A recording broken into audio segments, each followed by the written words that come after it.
Numbers don't lie, but families sure do. And I spent 34 years believing those were somehow two different subjects. My name is Nathan Cole.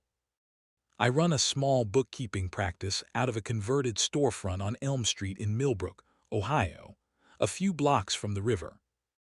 In a building that used to be a bicycle shop before I took it over 6 years ago and put my own name on the glass.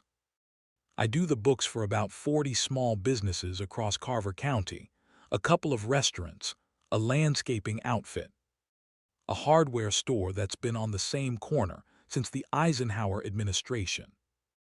It's not glamorous work, but it's honest work, and it taught me one thing that ended up mattering far more in my personal life than I ever expected.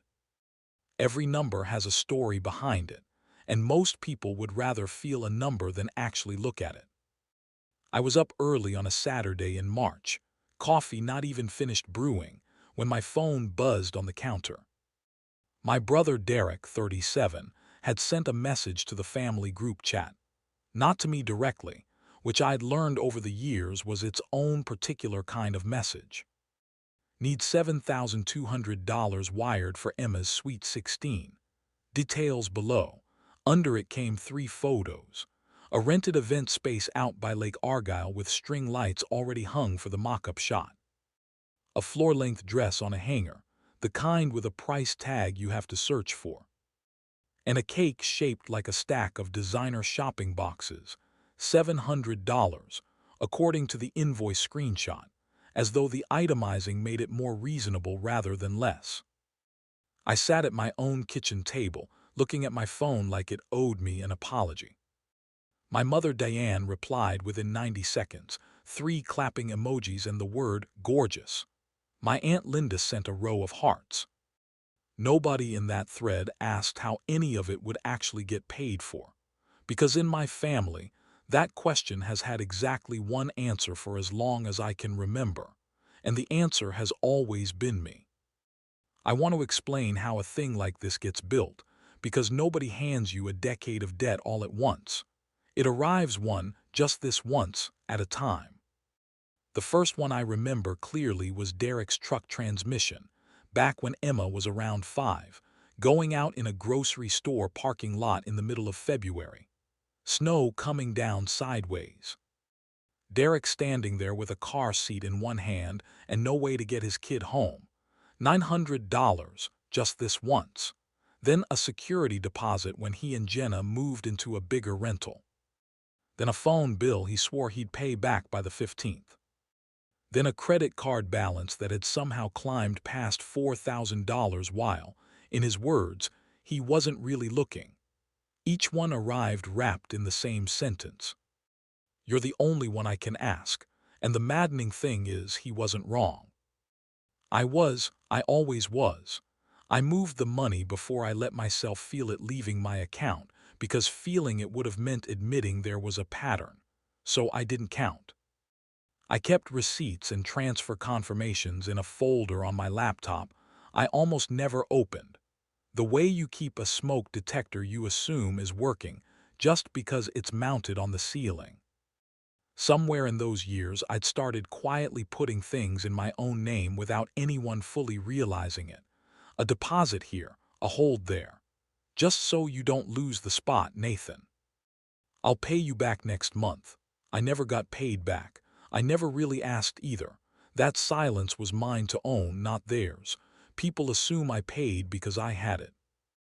That's the easy explanation, and I let people believe it for years. The true one is smaller and considerably less flattering. I paid because paying was the only language in my family that reliably translated into I matter here.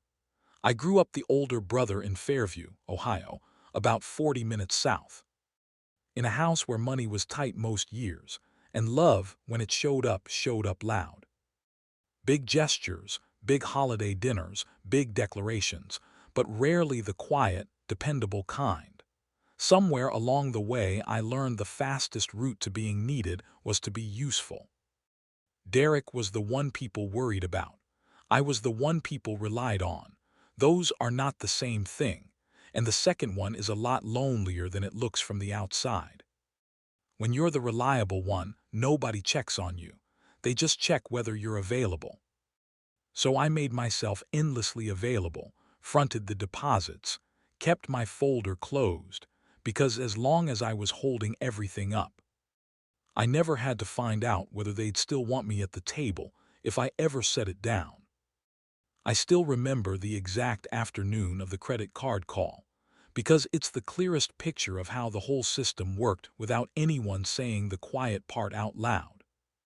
Derek called on a Sunday, Emma singing along to a cartoon somewhere in the background. He didn't lead with the number. He never led with the number. "Hey man," he said. So, weird thing happened with the bank. What kind of weird thing?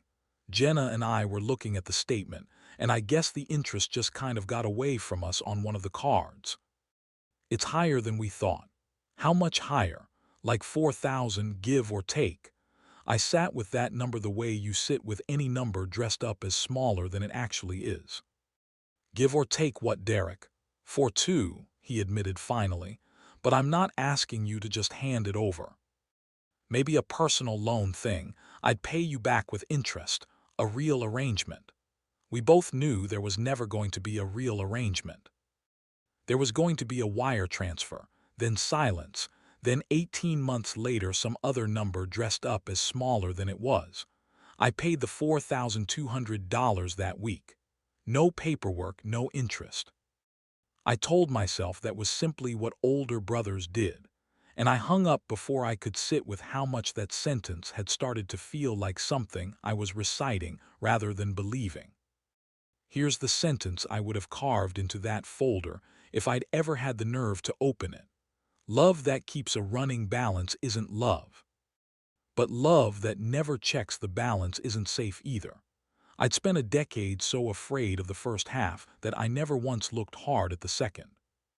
And a family that had trained me to believe exactly that was about to send me a bill for $7,200 and call it a birthday party. But what happened next completely changed everything. Because there was one thing my family didn't know, and telling them would have felt, in the strange internal logic of that house, like bragging. In my family, you don't get to be proud out loud unless the thing you're proud of belongs to somebody else. 3 weeks earlier, I'd started paperwork on a house. Not a big one, a 3-bedroom bungalow over in Pinewood Heights with a leaning garage and a kitchen that needed work. To me, it was a cathedral. I'd been renting an apartment above a bike shop on Baker Street since I was 23, saving toward a down payment since I turned 28. In a separate account I hadn't touched once in 8 years. My loan officer, a straightforward guy named Frank Doyle at a credit union off College Avenue, had been very clear during underwriting.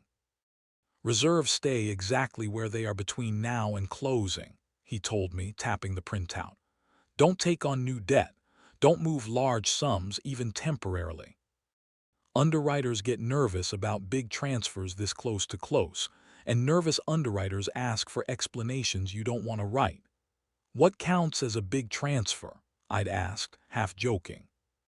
Anything that doesn't fit your normal spending pattern, he said.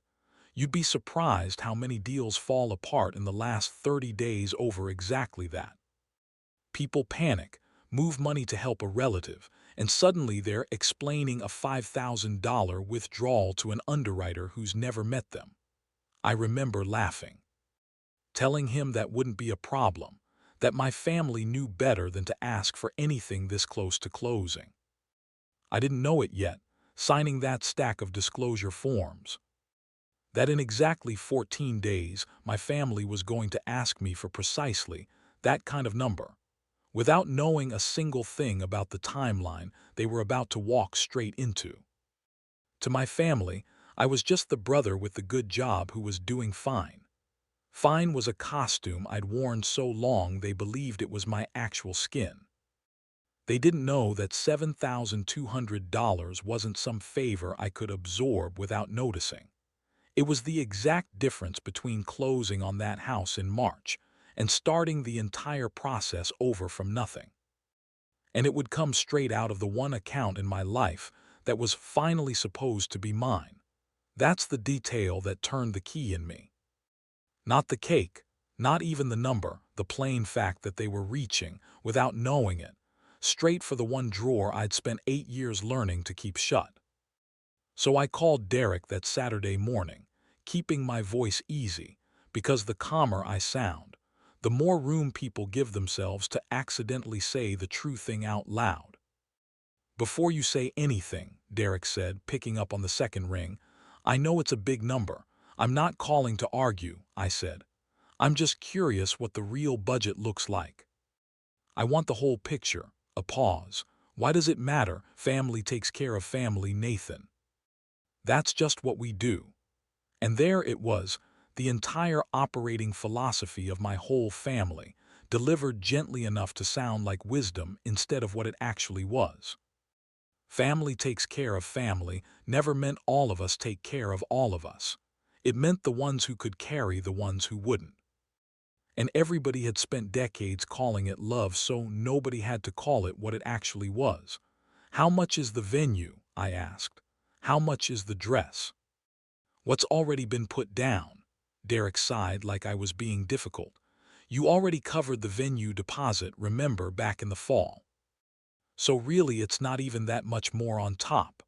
I sat very still. I did remember the way you remember a dream the next morning, half-formed. Derek had asked back in October for a small hold on an event space, so they wouldn't lose the date. I'd wired $400 without a second thought, the way I'd wired 100 small things without a second thought for 10 straight years. "So you're telling me," I said slowly, "I already paid the first installment on a party I didn't know I was co-hosting. Don't make it weird. It's Emma's 16th, man. Come on." I did not know it yet, but that phone call was only the opening move. 10 minutes later my father called, and what he said was going to cost my family considerably more than $7,200 by the time this was over. My father, Walter Cole, is 71, spent 38 years on the line at a plant outside Grantsville before he retired, and has never been a subtle man. "Derek tells me you're giving him a hard time about Emma's party," he said. "No, hello, already decided he was right." I asked him what the real budget was. "That's the whole conversation. You've got the money, Nathan. You've always had it. This family's never once had to worry about you the way we worry about your brother. And now, when he actually needs something, you're going to nickel and dime a 16-year-old's birthday party. Dad, it's $7,200. That's a used car." "It's your niece," he said, voice flat and cold, the way it used to go right before he'd send me to my room as a kid. Except I was 36, standing in my own kitchen in a house I hadn't bought yet. "You pay up, Nathan, or as far as I'm concerned, you're no longer family. I'm tired of you acting like money is more important than blood." I stood there holding the phone, and I want to be honest about what went through my head in that exact second, because I think it matters more than anything else in this story. I didn't feel rage. I felt something quieter and far more clarifying. For the first time in 36 years, I could see the whole shape of the thing I'd been standing inside my entire life. "Okay, Dad," I said, "I hear you." I hung up and didn't call him back that day. That night I made one phone call, not to my father, not to Derek. I called the event space out by Lake Argyle, whose deposit I'd apparently already covered back in October, without fully understanding what I was covering. "This is Nathan Cole," I told the coordinator, a young woman named Rachel. "I'm the one who put down the deposit on the Cole event back in the fall. I need to cancel the booking." "Oh, sure, I can help with that," she said, a little confused, pulling up the file. "I do have you listed as the card on file for the deposit and the balance both. Can I ask what's changed?" "Family circumstances," I said, which was, for more than about 4 seconds, the single truest sentence I said all day. I called the dress boutique next, downtown on Main Street, where Jenna had already put the dress on hold, again under my card.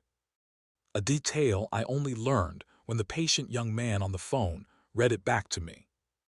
I called the bakery last and canceled the $700 designer box cake outright, eating the deposit rather than let it ride further into a party I now understood, with total clarity. I had been quietly financing the entire time without a single member of my family ever using the word please. By 7:30 the next morning, I had 14 missed calls. Jenna first, then Derek, then my mother, then my father, then Derek twice more.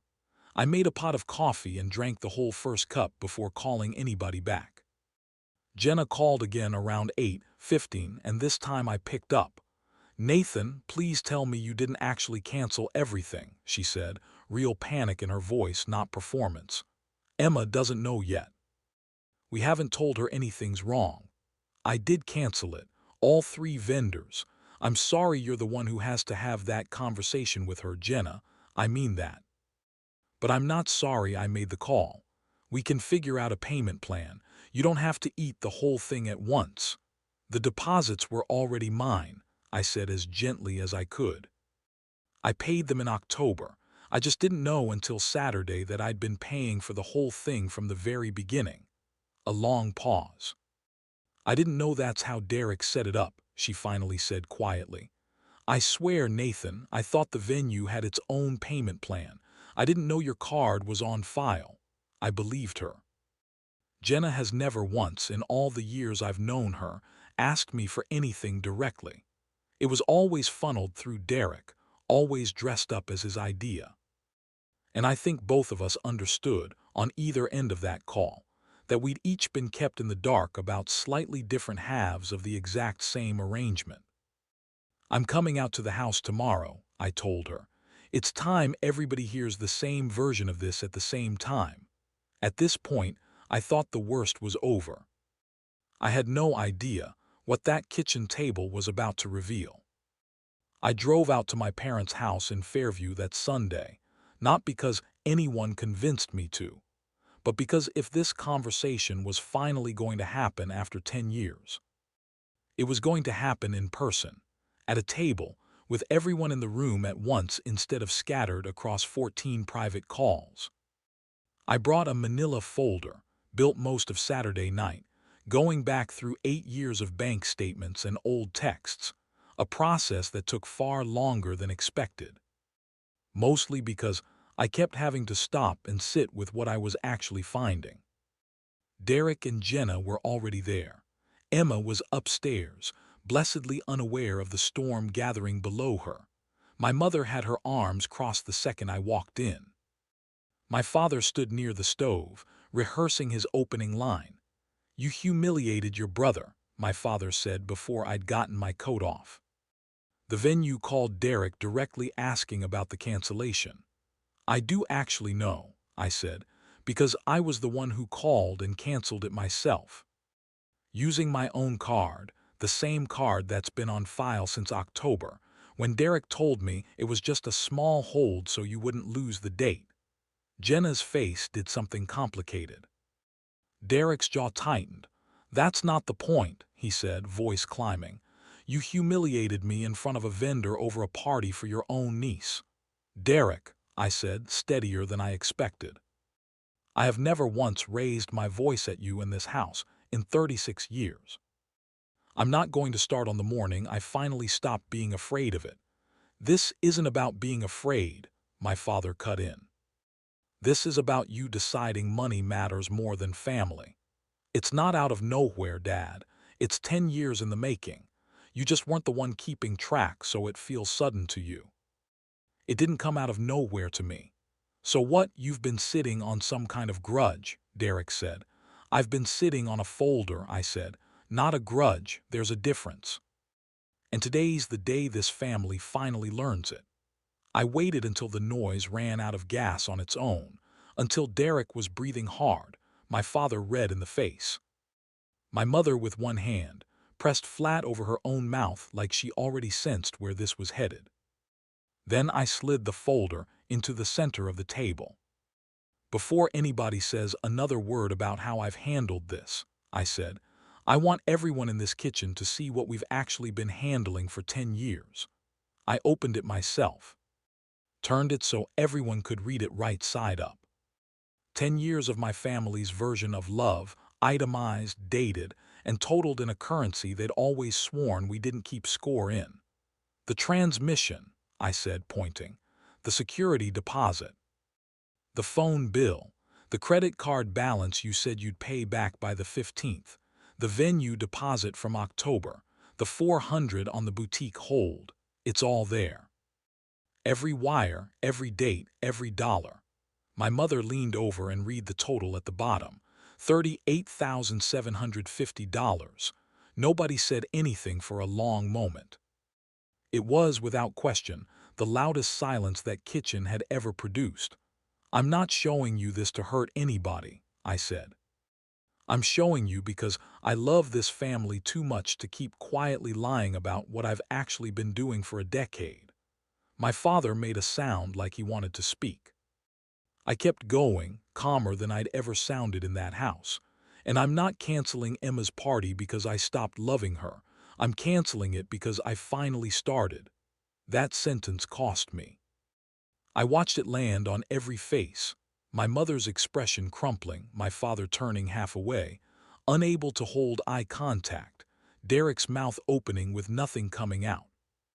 And worst of all, Emma, who had come down the back stairs at some point and was standing quietly in the doorway, having heard enough to understand the shape of it. Her eyes filling in a way that broke something in me I'm still working on repairing. I did not take any of it back. Every cell in my body, 36 years of training, screamed at me to soften it, to fix everybody's face the way I'd been fixing everything else for a decade. I stood there instead and let the room hurt, because the alternative was letting all of us stay quietly sick and calling it peace, the way we always had. I'm not doing this anymore, I said finally. No more surprise deposits under my card. No more holds I find out about after the fact. I looked at Derek. But I'm not walking away from you or from Emma. If you want, we can sit down, really sit down, and figure out something for her birthday we can both actually afford. I'll put a real number on the table where everyone can see it. Never under it again. Derek didn't answer right away, still too far inside his own hurt, I think, to hear that I was handing him something better than money. The truth and a version of his brother who was actually going to last. My father walked out the back door and let the screen slap shut without another word. I let him go. Because I understood he wasn't storming off in anger so much as fleeing something that genuinely scared him. A son he could no longer buy peace from in the only language he'd ever learned to speak fluently. My mother sat down heavily and put her face in both hands. It was not a happy ending, and I want to be honest about that, because a story like this owes you the truth more than a bow on top. Nobody hugged me on the way out. Nobody told me I'd been right. I had set a truth flat on the table, and truth doesn't comfort you. It clears things out. Standing there in the wreckage of a morning I'd chosen for myself, I felt something I don't think I'd ever felt in that house in 36 years. I felt like I was standing in my own family's kitchen as myself, not the fixer, not the wallet with a pulse. Just Nathan, finally, and at considerable expense just me.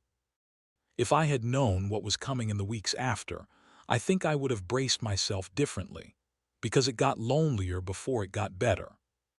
My father didn't call for the better part of a month, and when he finally did, it was about something else entirely, a truck registration issue, and neither of us mentioned that kitchen once. Which is about the closest thing to a truce a man like my father knows how to offer. My Aunt Linda stopped speaking to me for the better part of a year. The family telegraph did exactly what it always does, and in certain corners of that extended family, I became the son who abandoned everybody over money. I've learned you can't correct a story in a house that badly needs somebody to play the villain, so mostly I let them. But here's what else turned out to be true. My savings sat exactly where they were supposed to, untouched, whole. My loan closed at the end of March, right on schedule. I stood in the empty living room of that little bungalow in Pinewood Heights afterward and actually cried, not from grief this time, but from the strange, disorienting relief of standing inside a future that was, for the first time in my adult life, entirely mine. Derek and Jenna scaled Emma's party down to a backyard gathering with string lights and about 30 of her actual friends, and by every account, it was the best night of that kid's year. I wasn't invited. That's a wound I'm still letting heal at whatever speed it needs. But Emma texted me a photo from that night, just her and her friends laughing under the lights, none of the adults in the shot, captioned simply, "Wish you were here." About 6 weeks later, Emma called me herself. Not through Derek, not through Jenna. Just her, on a weeknight, sounding nervous the way 16-year-olds sound when they've rehearsed something a few times before dialing. I heard some of what happened, in the kitchen. I wasn't trying to listen, I heard it. "I know," I said. "I saw you in the doorway." "I'm not mad at you," she said quickly. "I just wanted you to know everybody else is being weird about it, but I get it." I did the math myself after I heard the number.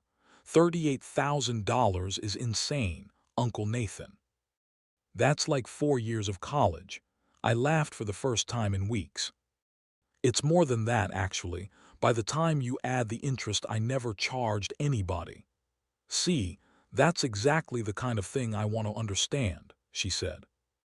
"Nobody in this family ever explains the actual numbers. They just say things cost what they cost." I hadn't paid for a single thing at that party, and it turned out to be, without question, the most love my family had ever managed to produce out of the least amount of money, which I was slowly beginning to understand was the entire lesson I'd spent $38,750 never quite learning on my own. The message that told me it had genuinely been worth it came about 4 months later, from Emma herself. She'd picked up a part-time job at the movie theater on the square, opened her first savings account, and wanted to know if I could show her how to build one of those spreadsheets I was always talking about. There was a school trip she was hoping to go on, and she wanted to figure out the real number before she asked her parents for anything at all. I read that message standing in my own kitchen and had to sit down right there on the floor, because that was the whole thing, right there, in one text from a 16-year-old. That was the chain finally breaking one link early enough to actually matter. Emma was going to grow up understanding, in a way none of the rest of us ever quite managed, that love and a budget are not enemies. That you can look straight at a number and still be generous, still be kind, still be entirely, unmistakably family. That checking the balance isn't the opposite of love. It's what love does when it actually intends to stick around for the long haul. Derek called that same week, and for the first time in longer than I could remember, it wasn't about money at all. Just my brother telling me he'd been thinking about me. We're not fixed. We may never be all the way fixed. But love that keeps a running balance isn't love. And love that never checks the balance isn't safe. And I finally learned how to hold both of those things at once without letting either one break me. So if you've ever been the family ATM, the one who always pays, the one they only call the second the card gets declined, then you already know the truth underneath all of this. It took me $38,750 and 36 years to finally learn it.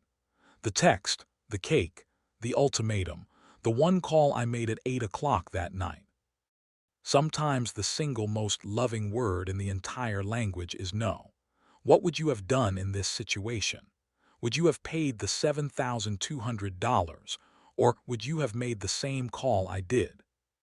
Let me know in the comments, and tell me where you're watching from tonight. If this story hit home for you, hit that like button, subscribe for more, and share your thoughts below. I read every single one.